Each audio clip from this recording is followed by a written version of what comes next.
இந்த ஆட்கொணர்வு மனு என்று சொல்லி நீதிமன்றத்திலே நாள்தோறும் எக்கச்சக்கமாக போய் குமியுது.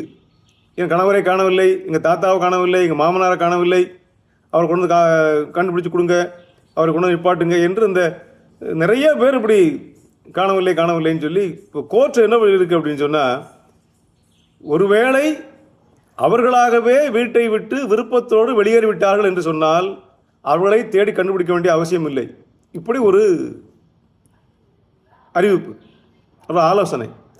வீட்டில் இருக்க பிடிக்கல, என்ன ஆயிரத்தி பிரச்சனை அவனுக்கு, அந்த வீட்டை விட்டு அவனாக வெளியே போகணும்னு நினைக்கிறான். அவனை கண்டுபிடிச்சி கொண்டு வந்து என்ன பிரயோஜனம் இருக்குது? அது வெட்டி வேலை தானே. வீடு நல்லா இருந்தால் வீட்டில் இருப்பான்ல, உள்ளு கருத்து அது. ஒருவேளை வழி தெரியாமல் இல்லை யாராவது கடத்தப்பட்டது, அப்படி எங்கேயாவது வழி தெரியாமல் போகிறவங்க, மனநலம் சரி இல்லாமல் போகிறவங்க, இல்லை என்றால் அறியாத வயதில் எங்கேயாவது காணாமல் போயிடுறவங்க, அப்படி யாராவது கூட்டிகிட்டு போய் எங்கேயாவது விட்டுட்டு போயிடுறது, அந்த மாதிரி ஆட்களை தேடினா பரவாயில்ல. இவன் தான் வீட்டில் இருக்க பிடிக்காம தான் போகிறான். பல பேருக்கு வீடாக இருந்தால் போக மாட்டான்ல. இப்போ மருமக தொலைவில் இருக்க மாமியார் மாமனார் பல பேரை காணாமல் போயிடுறாங்களே. மனைவி தெரியல முடியாது, கணவன் போயிடுறான். கணவன் ஒழுக்கம் சரியில்லை, மனைவி போயிடுறா. பெற்றவங்க சரியில்லை, பிள்ளைகள் போயிடுறாங்க. பிள்ளைகள் நம்பி இருக்க பெற்றவங்க போய் அண்மையில் மதுரை பக்கத்தில் காட்டுக்குள்ளே போய் உட்காந்து செத்து போயிட்டாங்க, தாய் தகப்பனும்.